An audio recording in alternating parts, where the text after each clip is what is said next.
Gatemen just needed one win or a Falmouth Commodores loss to punch their ticket to the playoffs. But here we are on Sunday afternoon, and the winner will go on, and the loser is at the mercy of the Falmouth Commodores game. I'm Eric Bramer, joined by Jake Garcia. We're going to bring you all the action today from Spillane Field. And Jake, a lot could happen in the next couple hours. Yeah, in a bizarre turn of events, the last three teams in the West Division to clinch a playoff spot all control their own destiny heading into today. Like you said, the winner of this game advances on to the Cape League playoffs, while the loser gets thrust into a murky situation. We'll be scoreboard watching again tonight as the Falmouth Commodores take on the Bourne Braves at Doran Park, or rather at Falmouth, excuse me. But if Falmouth wins that game, that entails that the loser of this game is eliminated from playoff contention. How do they get there? Well, the Gatemen have been winless in 6 of their past 8 games, so they're not playing too well right now. But hey, use all the regular season games and it comes down to this. Last night we saw the Bourne Braves use their pitching rotation to set up who they wanted to pitch in the playoffs. Gatemen can't worry about that yet because they have to get there first. They'll throw the kitchen sink at the Kettleers, first with Ian Hamilton, then a couple guys later who are just about as good as Hamilton has been this year. Yeah, the Gatemen really want to win this game, and I don't blame them for throwing the kitchen sink at the Kettleers. Whenever you have a guy like Ian Hamilton on the mound, you are always given a chance. Hamilton has made the transition from closer to starting pitcher look seamless this season. He's second in the Cape League in ERA with a .76 mark. The guy behind him hasn't been too much worse this season in Evan Hill. Expect to see him in long relief tonight. Hill was roughed up in his last outing, but that just means he's due for a good one again tonight. Should he be needed, Sean Anderson's the third guy out of this bullpen. He'll be making his 3rd appearance this week. On the other side, the Kettleers sent to the mound a guy in Jonathan King, who the Gatemen have seen before. But King gave up a lot of hits, not too many runs. That's kind of been the issue for the Gatemen this year. They've gotten runners on base, but they haven't been able to drive them in. That continued last night. Yeah, it did. Against Bourne last night, the Gatemen had 14 hits, only struck out 3 times. The issue was they weren't good in situations in which it counted most runners in scoring position. That's not to say that will continue into tonight, but against King last time out, a very similar story. King went 5 innings, did allow 8 hits, but the Gatemen only mustered 1 run against him. If King tonight throws a stellar performance, that may be all this Cotuit team needs. This team is coming off their most runs and most hits of the season a night ago. Andrew Kalika, the Gatemen center fielder, is capping off an historic season. Unless he goes 0 for 8 today, which is highly unlikely, he'll be the first Cape League hitter to finish a season batting .400 or higher since 1990. For more on that, we're joined by the 3rd member of our broadcast team, Megan O'Brien. Thanks, guys. As you mentioned, Andrew Kalika having a summer to remember, but I talked to him before the game and he said the work is not done yet. It all comes down to tonight for the Gatemen versus the Kettleers. Winner will go to the playoffs, and the Gatemen lose. They need Falmouth to lose as well if they want to secure a spot in the playoffs. But back to Kalika, summer to remember. Unless he goes 0 for 6 tonight, he will be the first Cape Cod Baseball League batter to bat over .400 since 2000. So Kalika in line for the batting title tonight. It's going to be an exciting one. Keep it locked in right here on WCTV. We've got Gatemen versus Kettleers. This one hit well by Sowers to left. Back is Tubbs reaching up. It's gone! Home run, Logan Sowers, the first for the Gatemen this season. It was a no-doubter. Fly ball right field, Jabs charging in. He makes the catch. Boomer White's going to attempt to tag. The throw to the plate in time. He got him. The 0-1 to Matajevic hit well to center field. Charlie Warren ranging back to left center, reaching up and making the catch, crashing into the wall. What a catch by Charlie Warren, robbing an extra base hit and keeping the no-hitter intact. Oh my goodness, that was just a devastating breaking ball thrown by Spitzbarth there. It looks sort of like an ethos. The 3-1. Hit well to right field. Walker back. This one is gone. A grand slam for Jay Jabs and 6 runs for the Gatemen here in the 2nd. That was an absolute moonshot. And here he is. Fastball in there, strike 3, got him looking. Bailey Clark escapes the jam.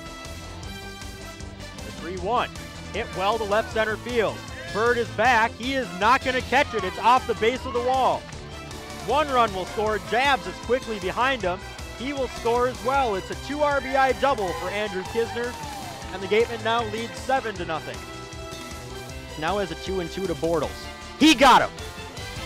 Zach Houston comes in the game and strikes out the side.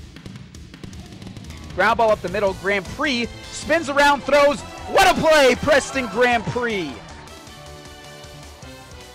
Hi, I'm Kyle Schwarber, and you're listening to Wareham Gatemen Baseball. Well, it all comes down to this. On Friday, we told you that the Wareham Gatemen needed just one win or a Falmouth Commodores loss to punch their ticket to the playoffs, and here we are on Sunday afternoon, and the same still holds true. The Gatemen have destiny in their hands. They control their own fate as they take on the Cotuit Kettleers this afternoon. I'm Eric Bramer, joined by Jake Garcia and Megan O'Brien. Jake, a lot could happen in the next couple hours. Yeah, it's really a bizarre situation that we find ourselves in currently. 3 teams in the West Division have yet to clinch a playoff berth. There's room for 2 of them, but it means that all 3 of these teams tonight control their own destiny. 2 of them will be showcased here at Spillane tonight, the Wareham Gatemen and Cotuit Kettleers. The winner of this game, no doubt about it, is into the Cape League playoffs. If Falmouth over at Arnie Allen Diamond were to win against Bourne, they would also punch their tickets to the playoff, and that would effectively eliminate the loser of this game. But as we're scoreboard watching tonight, the Bourne Braves have jumped out to an early 4-0 lead against the Commodores, a pair of 2-run home runs from Corey Jolks and Reed Humphreys, but we had a similar situation last night. We thought we were going to be banking on a Falmouth loss. They came back, ended up scoring 9 runs, and won that game. So the Gatemen don't want to let anyone else control their situation. They win tonight, and they're into the playoffs for the first time since 2012. In last night's game, we saw the Bourne Braves set up their pitching rotation for the playoffs, but the Gatemen not able to do that tonight as they're trying to get into the playoffs first. More on that after the national anthem. Recently, Grace was given the Grassroots Award at the 2015 New England Music Awards. The Voice of Parties Furniture 2014 Holiday Campaign. Grace won WPRI 12's Big Break competition. A video of her song, The Trouble, was featured during the American Idol finale. Ladies and gentlemen, please welcome Grace Morrison. Oh, say, can you see by the dawn's early light what so proudly we hailed at the twilight's last gleaming, whose broad stripes and bright stars through the perilous fight o'er the ramparts we watched were so gallantly streaming, and the rocket's red glare, the bombs bursting in air, gave proof through the night that our flag was still there. Oh, say does that star-spangled banner yet wave o'er the land of the free and the home of the brave? Another nice rendition of the national anthem. Before that happened, we were talking about the Gatemen pitching staff and how they don't have the luxury of setting up their pitchers for a playoff run. They have to get into the playoffs first. So today they're throwing the kitchen sink at the Cotuit Kettleers. First a guy in Ian Hamilton, who's second in the league in earned run average, and then following Hamilton up with a couple guys who have been almost as good. Yeah, you can really tell the Gatemen want to win this game because, like you said, they're throwing the kitchen sink at the Cotuit Kettleers tonight. Their 3 best pitchers will all be taking them out at some point. Hamilton's the guy who's starting this game. He's really exceeded every single expectation thrust his way as he makes the transition from closer into starting pitcher. A .76 ERA this season, which is good enough for second in the Cape League. All he has to do is retire 1 batter tonight, and he can firmly entrench himself in that position. The Gatemen, of course, want him to go longer than that. After him, Evan Hill coming off not his best outing of the season, but that just means he's due to showcase what he's done all season long for the Gatemen. And then if he's needed, Sean Anderson will be the 3rd guy out. He could potentially be used for the 3rd time this week. On the other side, a guy in Jonathan King, who the Gatemen have seen before this year, and the Gatemen got plenty of hits, but that hasn't been an issue. It's been getting hits when it matters. That has been a problem, and that included last night when the Gatemen put together plenty of hits, just couldn't get the big one when the game was on the line. Yeah, that's right. They struck for 14 hits last night, only struck out 3 times as well. The issue was they were unable to string them together and come up in clutch situations in which they needed them most. That's not to say that trend will continue into today's ball game, just something to point out. Last time Jonathan King faced the Gatemen was back on June 26, and a very similar outing for him. He went 5 innings, allowed 1 earned run, but 8 hits as well. So the Gatemen were able to get hits off of him. They were just unable to push runners across the scoreboard. If King's able to deliver a solid outing tonight, that may be all this Cotuit Kettleers team's needs. They're swinging the bats well, coming off their most hits and most runs of the season last night against YD. We're just a moment away from first pitch, so we'll give you the starting lineups for both teams first, the visiting Cotuit Kettleers. Leading off playing center field, Jaron Kendall. Batting second and catching, Will Haney. Batting third, playing second base, Josh Rojas. Batting cleanup and playing third base, Spencer Gay. Batting fifth, the designated hitter, Tim Cisnera. Batting sixth, playing shortstop, Mike Paez. Batting seventh and playing left field, Brett Stevens. Batting eighth, playing first base, Brandon Berry. And rounding out the order, batting ninth, playing right field, Sage Jenko. Taking a look at this Cotuit Kettleers lineup tonight. Guys swinging some hot bats. Spencer Gay has a 10-game hitting streak. Tim Cisnera had 5 RBIs yesterday. So the two of them and really everyone in this lineup really feeling it at the plate right now. So despite the fact that Wareham throws out its aces tonight, they'll certainly have their hands full. Ian Hamilton starting on the mound for the Gatemen. You mentioned his ERA sub-1. Around him, the Gatemen defense will go like this. Left to right across the outfield, Charlie Warren, Andrew Kalika, and Connor Beck. In the infield at third base, Andrew Kisner. At short, Preston Grand Prix. His double play partner at second is Kramer Robertson. At first, David McKinnon. And catching Hamilton behind the plate is Gavin Stupensky. Yeah, if you want to get a sense of where these players stand in the eyes of Cooper Ferris, take one look at this lineup. With everything on the line tonight, this is his A lineup. Not going to roll over any lineup that would indicate otherwise. These guys will likely be the starters throughout the playoffs should the Gatemen make it. The other names that are absent, guys like Mark Karabiotis, who's injured at the moment, Jay Jabs, who's a left-handed option off the bench. King is left-handed, so it makes sense to play Beck over Jabs, at least today. And then John Sternagel, who's come up with some pretty good hits, pretty big hits for the Gatemen down the stretch. He's available off the bench as well. Hamilton has 2 more warm-up pitches left, and then we are getting underway. Falmouth Commodores threatened in the bottom half of the first inning, but they did not score, so the Braves hold a 4-0 lead over the Commodores. Again, if the Commodores lose, that makes things a lot easier for both of these teams. But if the Commodores win, the loser of this game misses out on the playoffs entirely. Yeah, and to hammer home that point, Falmouth loses, this game is essentially meaningless. Both of these teams would be in the playoffs if that were to happen.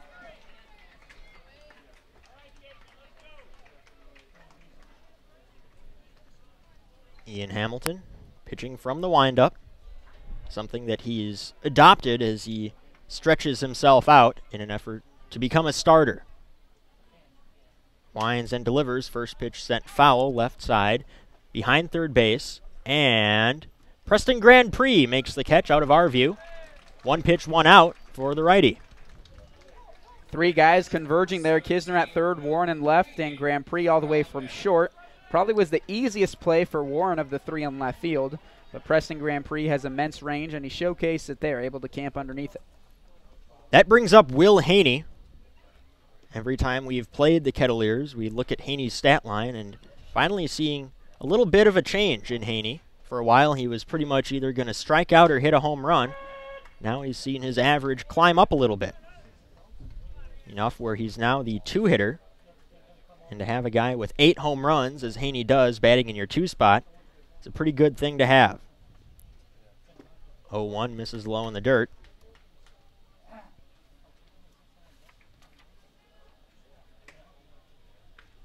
Haney on the year, batting .218, which isn't all that impressive, but it's better than it was. He was mired in the 100s for most of the season.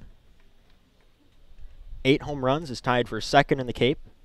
24 runs batted in is among the league leaders as well. 1-1 misses low, now 2-1. Yeah, he had a 9-game hitting streak snapped yesterday, but before that 9-game hitting streak, hitting 141.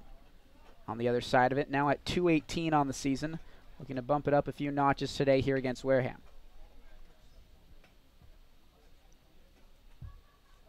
Hamilton winds and delivers the 2-1. Hit in the air left field. Twisting foul. Pretty good crowd on hand here at Spillane Field. They know the stakes. Cotuit, one of the closer teams in the Cape to Spillane Field and Wareham, so plenty of people braving the Sunday Cape traffic to come across the bridge, take in some Sunday baseball for perhaps the last time this summer. 2-2 high fastball got him. We mentioned Ian Hamilton's strikeout numbers had gone down after moving to the starting rotation, but he still has the stuff to blow hitters away, the fastball and the wipeout slider. I think that's to be expected, though. Hamilton this season, 35 1/3 innings pitched. Now, full 36 after these 2 outs, but 32 strikeouts on the season, so just a few more innings pitched than strikeouts. He's really tried to be more economical as he assumes a starting position. Josh Rojas steps in and takes outside ball 1. We're used to head coach Mike Roberts tinkering with the lineup, but this is quite the surprise to see Rojas batting third on the most important day of the season. Rojas playing in just his 5th game. He has 3 hits and 8 at-bats. Takes outside and now 2-0. 3 for 8 means that his batting average at .375 is highest on the team. It's still a very small sample size.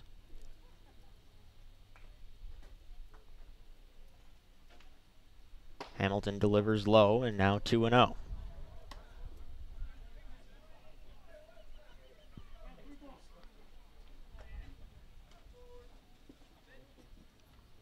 Hamilton trying for a 1-2-3 inning to start the game. 2-0, splits the plate in half, it's 2-1.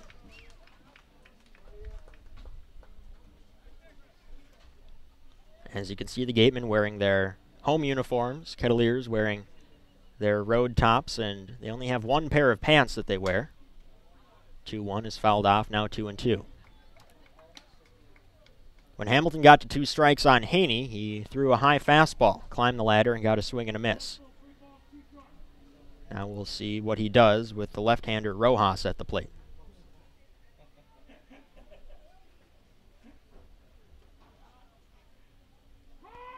Time is called as Rojas gets tired of waiting. Hamilton shook off the first sign and accepted the second one.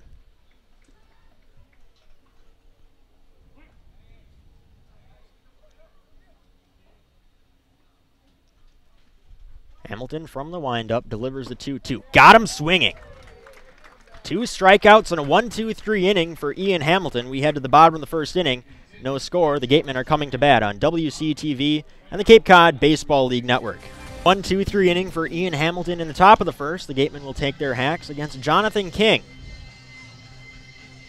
Lefty throws between 88 and 91 with a wipeout slider.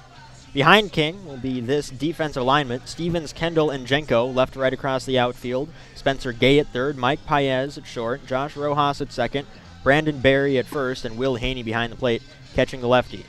Lineup for the Gatemen: Andrew Kalika leading off playing center field. Batting second, playing second, Kramer Robertson. Batting third, the designated hitter Nick Sierri. 4th, 5th, and 6th, the McKinnon, Stupenski, Kisner. 7th, 8th, and 9th, Warren, Beck, and Grand Prix. Andrew Kalika stepping in. Pretty much if he is a warm body today, he locks down not only the batting title, but he would become the first Cape League hitter since 1990 to finish the season above 400. Called strike on the outside corner. A rare take from Kalika, who in the past couple games especially has been aggressive at the plate, swinging at the first pitch. Kings 0-1, another called strike on the outer half. It's quickly 0-2. Some more history that Kalika can make tonight. If he decides to go bonkers at the plate and go 4 for 4, his average would scoot all the way up to 447, which would be the 2nd best in Cape League history. Chopped to the glove of Jonathan King. That 4 for 4 is not going to happen, as Kalika is retired for out number 1 here in the bottom of the first. And notice the defensive alignment that the Kettleers had employed on Andrew Kalika. It was one that featured their shortstop directly behind the second base bag, and then the other side of their infield all the way on the right side. They'll be doing the same thing for Kramer Robertson. This is really funky right now. So far, the 2 hitters we've seen, massive shifts employed by Mike Roberts. King from the windup delivers the first pitch swinging, fouled off right side by Robertson. Robertson has seen his batting average go up almost consistently over the past few weeks. Now stands at .301. 25 hits, all of them singles, and only 3 runs batted in, but he's proven adept at getting on base. He takes outside to even up the count. So the defensive alignment right now against Kramer Robertson. The third baseman, Gay, is playing at his normal position. Shortstop and the second baseman are both on the left side of the second base bag. 1-1, served into right field and down for a hit. First hit of the game comes off the bat of Kramer Robertson. He beats the shift, and he slaps one down. He's aboard with one down for Nick Sierra. I'm normally a fan of shifts in Major League Baseball just because you have an immense amount of data to pull from. You can gain insight as the tendencies of hitters, but in the Cape League, I don't think that's really the case. And as we talk about the tendencies of hitters, Nick Sierra, a left-handed hitter coming up, has gotten probably, 90% of his hits to the opposite side, but Mike Roberts doesn't have that knowledge, and he instead opts to have 3 of his infielders play on the right side. First pitch swinging, and sure enough, a base hit to the opposite field. First and second now with one down for the cleanup hitter, David McKinnon. I do not understand that. Yeah, honestly, to find the spray chart on Nick Sierra, it's about 3 clicks on the internet on Point Streak, and you can see he sprays the ball practically every single time he makes contact to the left side. Of course, there's a change in approach on the mound. If you know that your defense is employing a shift like that, you are more likely to throw inside. But evidently, Mike Roberts not doing his homework on Sierra. Now the Gatemen have a threat here in the bottom of the first. These are the best college hitters in the nation. I am led to believe that they can control their bat head, and if they're given an outside pitch, they can go with an outside pitch. And currently that's what the Gatemen have done on 2 occasions, beating the shift both times. First pitch to David McKinnon misses just low ball 1. McKinnon, like Sierra, is a pretty good opposite field hitter. We'll see what he does here. Another thing that complicates matters is that the Kettleers have a tougher time turning a double play with the runner at first. 1-0, a called strike on the outer half to even up the count. We have not seen this before in our previous encounters with the Kettleers either, so something apparently novel, or at least new, that head coach Roberts is trying to figure out. 1-1 tapped weakly on the ground left side. It's going to be a tough play for the shortstop Paez. He throws across the diamond, and Barry hangs on. Both runners move up, but now 2 down. That'll leave things to Gavin Stupensky. I think you do a disservice to your middle infield when you play them in such radical of a shift, too. That's a double play ball if the shortstop Paez is at his normal position, but instead he had to field that deep in the hole. His only shot was to throw on to first. Still 4-0. The Bourne Braves lead the Falmouth Commodores in the bottom half of the second inning. We'll try and keep you updated as frequently as possible because, of course, that game has ramifications for this one. If the Commodores win, the loser of this game misses out on the playoffs. First pitch misses away to Stupensky, ball 1. If Falmouth loses, as they are right now, then both of these teams will make the playoffs, the winner being the 3 seed and the loser the 4 seed. Kings 1-0, bounced in the dirt. Nice stop by Haney. Haney, a peculiar catching specimen because he stands at 6'6".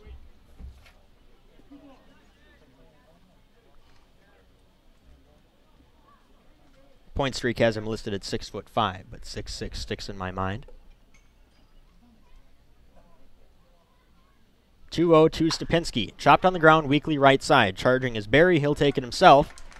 And the Gatemen, despite getting 2 runners on base, do not score in the bottom half of the first inning. We head to the second. 0-0 on WCTV and the Cape Cod Baseball League Network.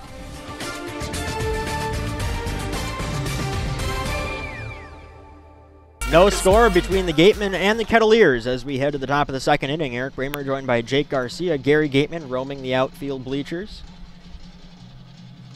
Having a nice time, at least for now, until he finds his next prey. All in good fun. We love Gary. Ian Hamilton pitched a 1-2-3 top half of the first inning. He will face Spencer Gay, Tim Cisnera, and Mike Paez in the second.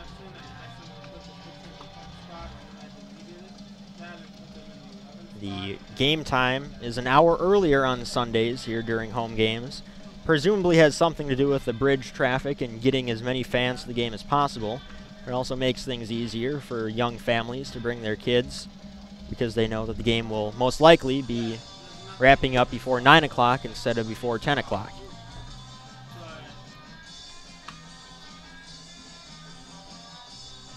We were talking during the break about our surprise, shock, that Mike Roberts is employing such a radical shift, even when it flies in the face of the available knowledge, the numbers that Point Streak offers. Nick Sierre is about as pure of an opposite field hitter as you can muster.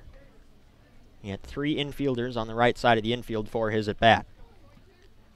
We will see if that continues throughout the game. First pitch to Spencer Gay, misses inside for a ball.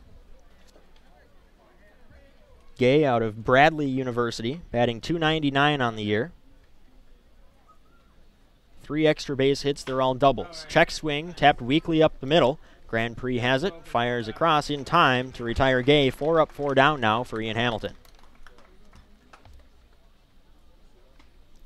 We're under the impression that Hamilton's only going to go 3 or so innings. Could be stretched out if Hamilton goes 9 up, 9 down. But I don't think they want to tire out his arm in the event that they get to a playoff. They don't want to burn him for the first round. There's also Evan Hill waiting in the wings, who hasn't pitched since Tuesday. Yeah, if the Gatemen have guys in the dugout right now, namely people from the coaching staff, with eyes on the Falmouth game, they'd be wise to pump the brakes a little bit on Hamilton's outing. Throw him 3-4 innings so you could potentially have him in line for a playoff game. You don't want to count on Bourne holding on to a 4-run lead, but when the evidence suggests that they may just do that, you don't want to burn Hamilton. 0-1, sent foul down the right field line. After it is McKinnon. Now Robertson, and Robertson slides and comes up just a bit short. A risky dive just a few feet from the side wall. But he misses by just a few inches, and as he adjusts his pants, he'll walk back with the count now 0-2. That's Connor Beck in right field. We mentioned before that Jay Jabs is the other option out in right, but Jabs a left-handed hitter, so Cooper Ferris playing the percentage and putting in the right-handed hitting Beck. Hamilton's 0-2, misses low in the dirt. Hamilton got 2 swinging strikeouts back in the first inning of Haney and Rojas. First one was a fastball up in the zone, and the second one I think was a changeup that got Rojas out in front. Here's the 1-2 from Hamilton. Check swing and taken low again, now 2-2. Wonder why Cisnera and his 160 batting average are in the line in a do-or-die game for the Kettleers. Well, he doubled his season RBI output yesterday, had 5 RBIs, which puts him now at 10 on the season. Nobody on base, though, can't drive in a whole lot of runs. Hamilton's 2-2, hit in the air, right field. Back is back, still back, climbing the wall, it's gone! A solo home run for Tim Cisnera, who in the last couple days of the season has really put things together. Ball carrying well, apparently, at Spillane Field, because even though that ball was well struck, it looked like Beck wasn't playing as back as he ended up being. And Cisnera has a better read on Hamilton than many of these Cotuit hitters do, both of them being in the Pac-12, Cisnera at Oregon and Hamilton from Washington State. These two guys have faced each other before, so maybe that added knowledge for Cisnera helped him in that at-bat with 2 strikes. Mike Paez swings the first pitch and fouls it off right side. Paez on the year, 294 batting average. 7 doubles, that leads the team, and 1 home run. So Ian Hamilton's ERA will go up. Breaking pitch that wasn't all that far out of the strike zone, but Paez takes it and bends away. It's taken for a ball, and now the count 1-1. Yeah, that slider there from Hamilton had so much late break on it that I think everyone pretty much gave up on it. That's Hamilton's 4th earned run allowed this entire season. As the 1-1 chopped foul, now 1-2 to Paez. Falmouth Commodores scored 2 runs in the bottom of the 2nd inning. Now they trail the Bourne Braves by 2 runs, 4-2 in the top of the 3rd. And that's exactly why Wareham can't be counting on Falmouth to lose that game and Bourne to win.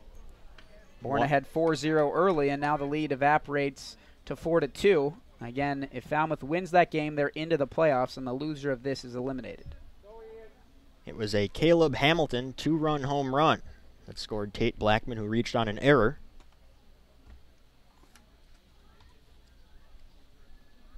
Hamilton's 2-2. High fastball again sent foul right side. So between this game and the one currently being played at Falmouth, there have been a total of 4 home runs hit so far. I think these games mean something and these teams want to win. Well, these hitters are concentrating a little bit more and putting good swings on the baseball. Hamilton winds and delivers the 2-2. Roped and just fouled down the third base line. Andrew Kisner playing pretty close to the third base bag. Had it been fair, I think he would have had it. Good to see fans in the outfield bleachers. So many nights, weeknights mainly, the outfield bleachers are empty and people congregate towards the infield seating area. 2-2. Kept alive by Paez as he taps it foul. Paez is a guy who we've seen a lot of in the leadoff position. Every single time in which these two teams have faced each other, Wareham winning 3 of those games, Cotuit winning 2 of them, it's been Paez to ignite things atop the order. Got into a little bit of a rut as of late, but still has collected 4 hits in 5 games against these Gatemen. 2-2 off-speed pitch, got him. Strikeout number 3 for Hamilton, now 2 down in the 2nd. That'll bring up Brett Stevens. Stevens playing left field tonight. On the year, he's batting .288, 34 hits in 118 at-bats, 5 doubles and 1 home run. Only 9 runs batted in. But he's batting 7th tonight, so another peculiar decision for Mike Roberts. First pitch lined up the middle. A backhand stop by Hamilton, and Stupensky can't handle it. You don't really prepare for that one when you get ready to announce a game, but bounced off the glove of Hamilton, who had stuck his glove out behind his back. It'll be an infield single for Stevens. A peculiar base hit, but well struck, and Stevens got what he deserved. The thought process going through Ian Hamilton's mind there, whee, as he spun around and just hoped and prayed that he could potentially get a glove on it, and he certainly did. If that ball doesn't take such a huge ricochet off his glove, they may have a chance to get Stevens. Training staff is ushered back into the dugout. From their angle, it might have appeared to have hit his wrist or arm area. I think that made it inside the webbing of the glove, but then had so much velocity it just popped right out and back to Stupensky behind the plate. Correlation doesn't imply causation, but the 2 Pac-12 guys in this lineup have both gotten hits, the only 2 hits for Cotuit tonight against Hamilton. Of course, another Pac-12 guy. Brandon Berry at the plate. Berry on the year, batting .218. 4 home runs, that's 2nd on the team, and more than anyone on the Gatemen roster. Chopped foul left side.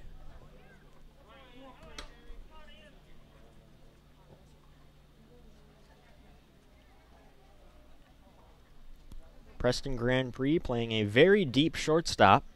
Kramer Robertson not as deep and a little bit closer to second base.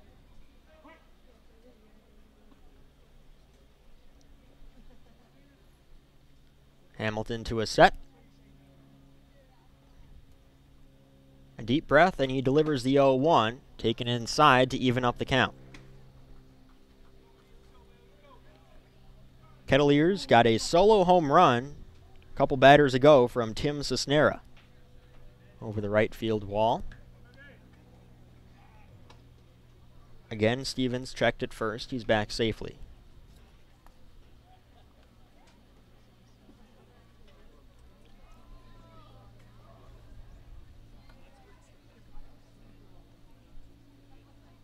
Hamilton's 1-1 to Berry. Taken outside, 2-1. Kettleers also very aggressive on the base paths. That's another Mike Roberts trademark. The Gatemen in the past couple games have done a much better job at shutting down that running game, throwing out a couple of runners. Yeah, and most of that can be attributed to the rise of Gavin Stupensky and even the improvement of Andrew Kisner behind home plate. 2-1, a high fastball, gets a swing and a miss, and now 2-2 to Barry. 2 down in the top of the third inning between Bourne and Falmouth. Still a 4-2 lead for the Braves, but runners at first and second. Kobe Johnson has already come in relief of the Commodores starter, who only went 1 inning and gave up 4 runs.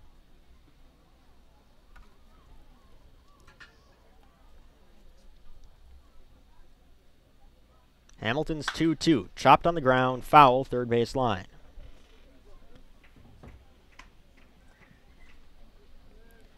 There's a similar playoff situation currently occurring in the Eastern Division of the Cape League. Harwich, who's currently in last place, is making a last-second effort to be included in the 4 teams that make it. But as it stands now, they were losing early to Brewster 6-0. If they lose that game, then they're eliminated from playoff contention. Again, Stevens checked at first. Yeah, playoff race is still alive in both the East and the West.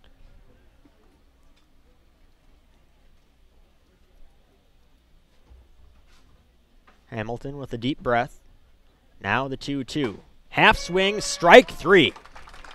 4 strikeouts through 2 innings for Ian Hamilton, but a blip on the radar, a solo home run from Tim Cisnera, has given the Kettleers an early 1-0 lead. Keep it locked into WCTV and the Cape Cod Baseball League Network.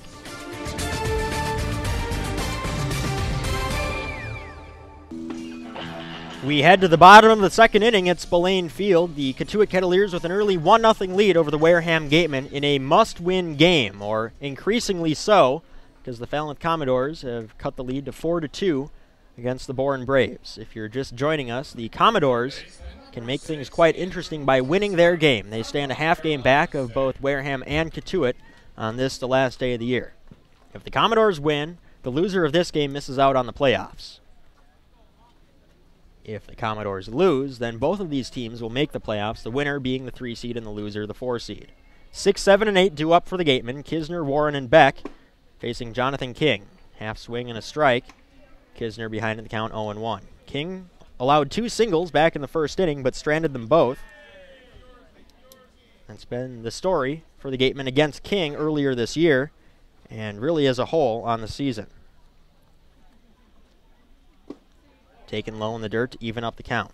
And also, if you're just joining us, Mike Roberts, back in the first inning, employed some radical shifts for these Gatemen hitters. And that was not a 1-inning anomaly. Now in the second, and we have 3 guys on the left side of the infield against Kisner. 1-1 taken low. It's now 2-1.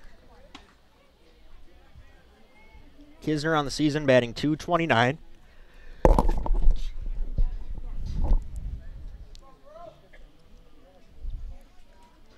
6 hits for extra bases, 5 doubles, and a home run. Swings and misses at a breaking pitch in the dirt, now 2-2. That home run came on Tuesday to send the Gatemen to extra innings in Harwich. They were down by 1 run with 2 down in the 9th inning. Kisner was a big part of that game ending in a tie. Gatemen got their point, and that's going to help them out today should they win this game. Yeah, and he comes into this game riding a 6-game hitting streak. So definitely give credit to Andrew Kisner, who hasn't had the summer that he would certainly like, but has certainly turned it around as of late, batting average up to .229 now. Takes another breaking pitch in the dirt, and the count now full.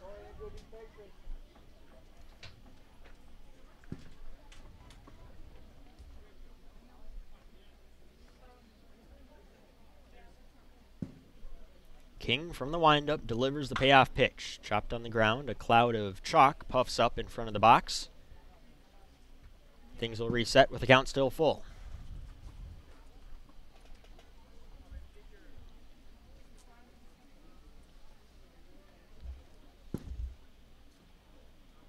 Kisner steps back in and awaits another 3-2 from Jonathan King. Fouled off right side. You can keep that foul ball, courtesy of attorney We know who comes after Ian Hamilton for the Gatemen. We do not know who is coming after Jonathan King. Kettleers, coming into the game tied with the Gatemen, are in exactly the same situation where they can't play out a potential playoff roster or pitching rotation, anything like that. Another 3-2 to Kisner, lined into center field, charging is Kendall, and makes a running catch. Looked like he was fighting the sun a little bit. But the knuckling line drive out to center fielder finds the glove of Kendall, and Kisner's out number 1. That brings up Charlie Warren. Warren, one of 7 All-Stars from the Wareham Gatemen. That was 8 days ago, a week ago Saturday. Breaking pitch gets a called strike. It's 0-1. Warren's batting average at .311. He's very quietly had a pretty good season. Taken high, and now the count 1-1. And he attributes this good season to the fact that he played in the Cape League last year, only after his freshman season at Rice. And he said the adjustment was mighty difficult, but getting a second look at Cape League pitching has certainly paid dividends. 1-1, another breaking pitch, misses inside, now 2-1.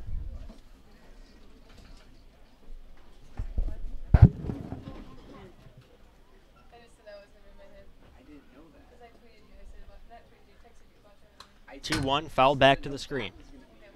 Also, when I'm in the middle of talking, don't tap over the shoulder. I'm trying to finish a thought.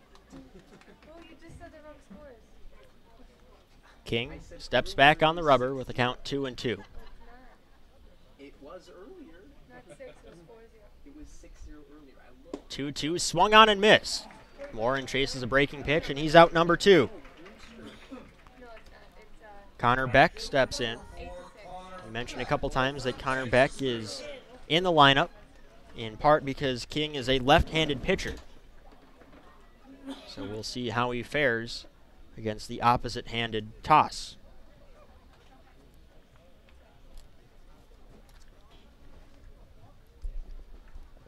Falmouth Commodores have cut the deficit to 4-3 as Beck swings at the first pitch and sends a routine fly out to center field. Jaron Kendall has it, and he puts it away. We're now through 2 innings. Cotuit with a 1-0 lead over the Gatemen on WCTV and the Cape Cod Baseball League Network.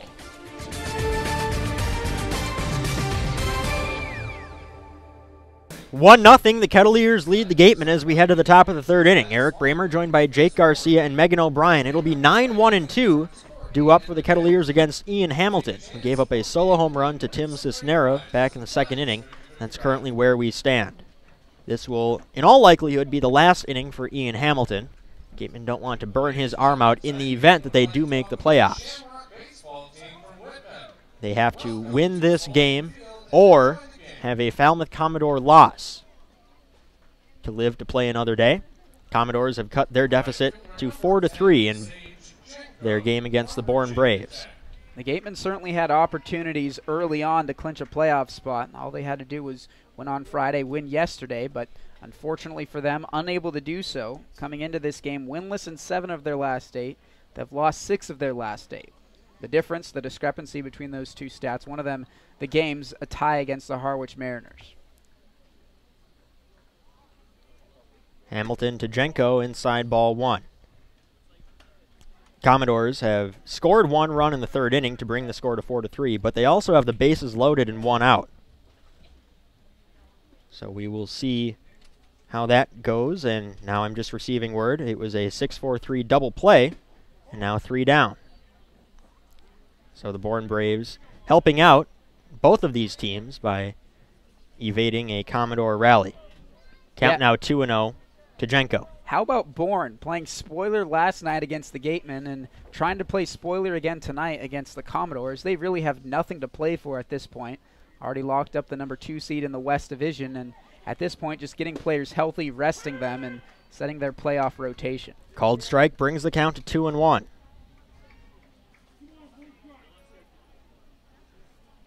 Jenko, another guy in this Commodores lineup that's riding a little bit of a hit streak, sitting at 4 games coming into this one. Hamilton's 2-1, hit in the air, right center field. Kalika over, and he catches it. No trouble, one down. Kalika probably has the best range of any center fielder we've seen in the Cape. You combine that with his batting average in the 400s, he's left a lot of positive impressions on a lot of important people. That brings up Jaron Kendall. He popped foul to the shortstop back in the first inning. Only saw one pitch from Hamilton, so we'll see if he takes the count a little bit deeper in at bat number 2.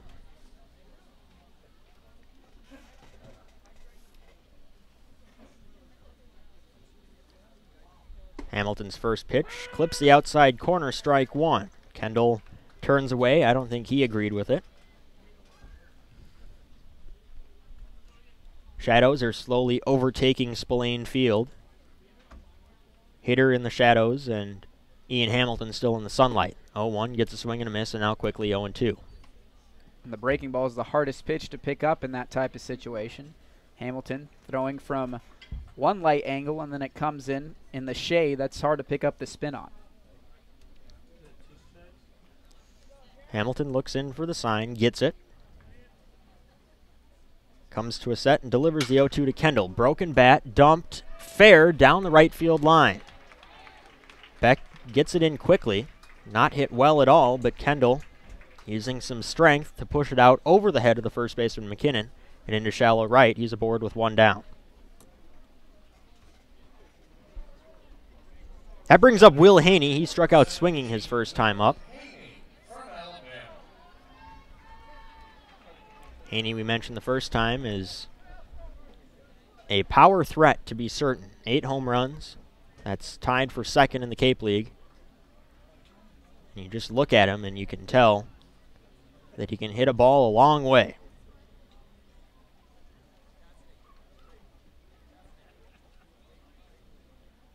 First pitch from Hamilton.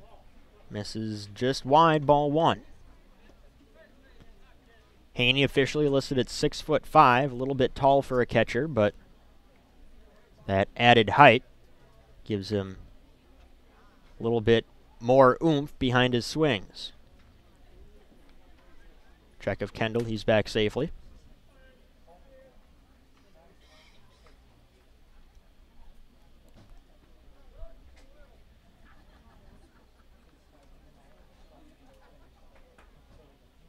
Hamilton delivers the 1-0, and it misses low, now 2-0.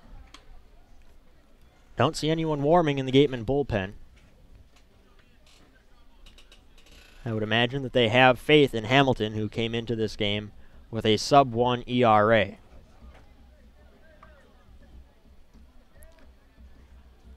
Haney ahead in the count, 2-0. He takes a strike to bring the count to 2-1.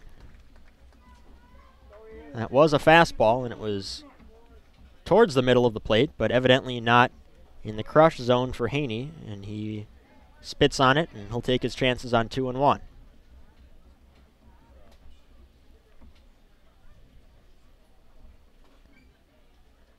Hamilton to Kendall, roped through the hole on the left side of the infield, and Haney's aboard with a single. That brings Kendall to second. Interesting decision there by Ian Hamilton to go with his slider in that count. It wasn't his typical slider either. It looked like a little bit slower, like he took something off of it, and that's designed to get a little bit more drop on his slider. You make your slider drop, you're more likely to get a ground ball and roll a pair. Throw it harder, you're more likely to get a swing and a miss. So in that situation, wanted the ground ball, double play ball, and he got the grounder, just not to a fielder. Josh Rojas, like Haney, struck out swinging his first time up. Hamilton trying to keep this a 1-0 game. Rojas looked like he thought about bunting. Instead, he pulls back, and he takes ball 1.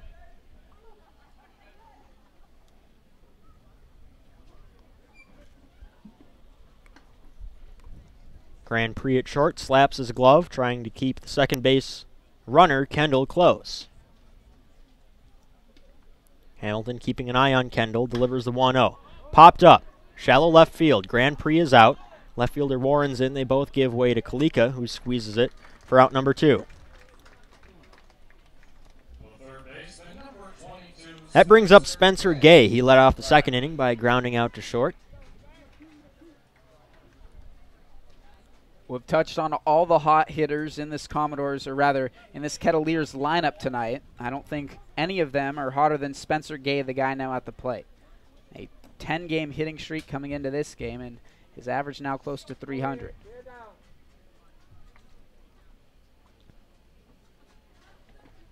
Hamilton takes a look at Kendall at second and delivers the first pitch to Gay.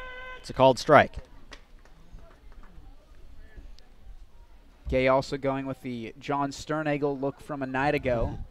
His pant legs neither all the way pulled up or all the way put down. Looks like he's wearing some high waters right now. That's all to obscure the fact that he's a very talented cleanup hitter. Hamilton steps off, twirls around, doesn't throw, but he gets the desired effect. Kendall has to dive back. It's probably a similar situation to what Grand Prix told us as to why he wears sleeves even in the 80-degree heat. Thinks he gets more fastballs when he wears long sleeve because it makes him look less intimidating. This time Hamilton does throw, but again, Kendall back safely.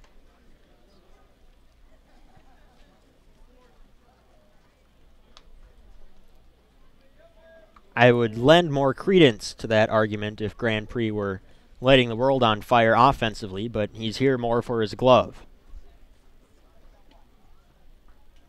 Hamilton's 0-1, sent foul, right side, backing out of play. Be an interesting study to do. See if he gets more fastballs with long sleeves or not wearing sleeves at all. I think there's also a difference between loose long sleeves and form-fitting long sleeves. Grand Prix wearing loose sleeves.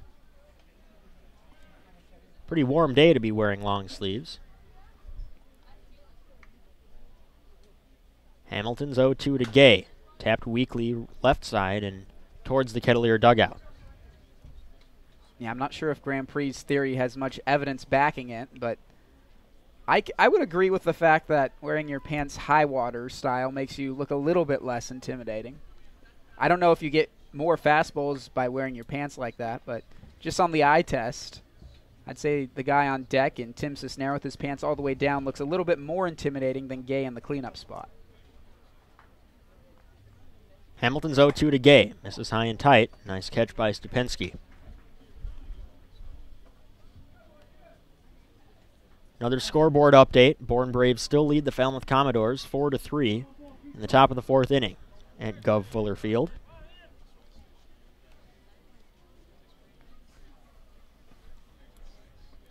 Hamilton comes to a set, still keeping a close eye on Kendall, and delivers the 1-2. High fastball ties up Gay, and Hamilton works around two singles to pitch a scoreless third inning.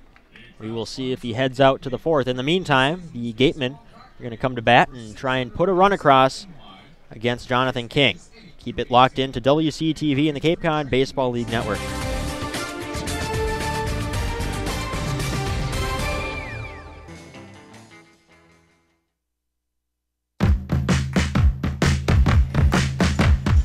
We head to the bottom of the third. We're joined now by Megan O'Brien, who has more on the left fielder for the Gatemen, Charlie Warren. Thanks, guys. And you mentioned Charlie Warren. We were talking to him before the broadcast and the start of the game, and Charlie Warren told us that last year was very difficult for him to come here as a freshman, as it is many of these freshman guys coming out here. The Cape League makes you honest, and he said after coming here, he came back to school, and he used to never be able to hit off lefties, and after playing in the Cape League, he was able to. So he said, you know, he feels for those freshmen coming here, working out of slumps, but at the end of the day, it's only going to make them a better baseball player. Back to you guys.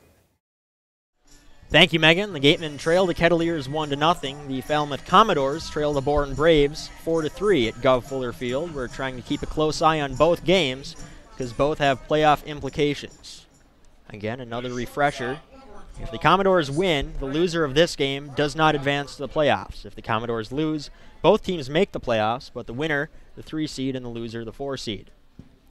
It'll be Preston Grand Prix on the top of the order for the Gatemen, Andrew Kalika and Kramer Robertson against Jonathan King. He gave up 2 first-inning singles, but has retired 5 straight. First pitch to Grand Prix, served out to shallow right field. Jenko coming in, and he catches it chest high for out number 1. Grand Prix has struggled this year at the plate. But as of late, he's been hitting the ball hard even if the results aren't there.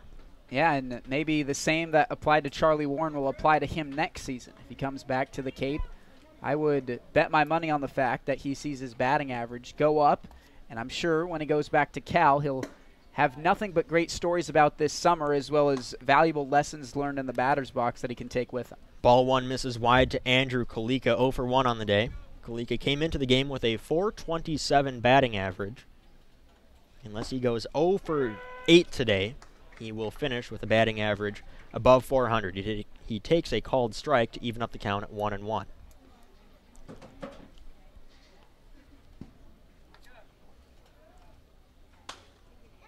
Flip foul left side, and now the count 1-2.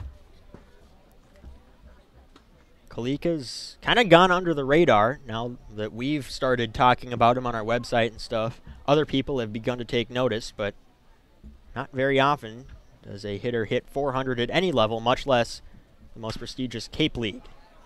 Served into left field, and a base hit for Kalika. Surprise, surprise. He's aboard with 1 down in the 3rd inning. Very rare is the game that Andrew Kalika doesn't reach base somehow. Not very many walks because he doesn't let counts get very deep. But he crowds the plate, he gets hit by a decent number of pitches. He's fast enough to beat out what would be double plays and turn them into fielder's choices. He's a pest on the base paths too, 8 stolen bases. Kramer Robertson stepping in, he singled in the 1st inning. Kalika checked back at first. And that ball he hit there wasn't exceptionally hard hit, but because Mike Roberts has chosen to go with these radical shifts for every single Gateman player, Kalika showing the mature approach, not trying to do too much, and just waits, lets the ball travel a little bit more and pokes it into left. Called strike to Robertson. That makes the count 1-1. +1 in the attendance tonight. A pup. Definitely welcome at Spillane Field. I didn't see too many at Doran Park last night, despite the fact that it was fan appreciation night, and they were allowing pups into the game for the first time all year. But we know for a fact at Spillane that they are definitely welcome and even factored into our attendance. Absolutely. Now the count 1-1 to Robertson after that ball misses wide. Kalika checked again at first.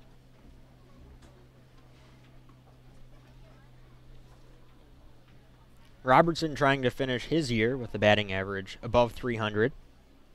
Helped his cause with a single back in the 1st inning. Kalika is picked off. Now the throw back to second. Throw back to first is going to be not in time. Kalika was picked off, but he manages to get back to first safely. Now we hope he's all right as he collided a little bit with Brandon Berry, the first baseman. Kalika there obviously going on first movement from a lefty. When you do that, it's just anyone's guess if the lefty is going to pick onto first. And it's a risk-reward type ordeal, but you'd bet your money on the fact that he's going to home plate. There, Kalika bet against it and was incorrect in his guess, but able to scamper back to first safely. Count still 1-1 to Robertson. Hit foul right side.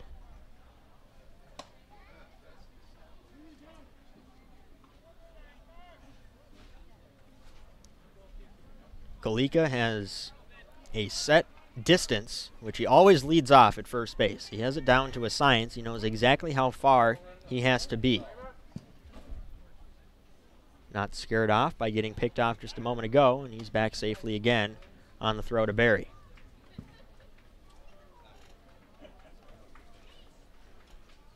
Falmouth Commodores have a runner at first and no outs in the bottom of the 4th inning, still trailing 4-3.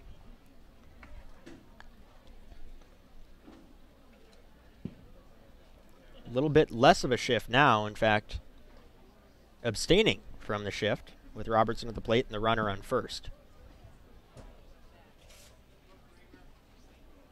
We've seen Robertson utilized for hit and runs, where the second baseman comes across and Robertson able to handle his bat, get an opposite field single out of it.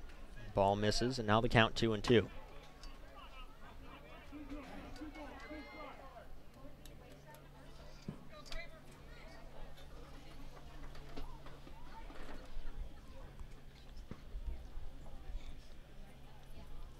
King to a set, checking Kalika all the while.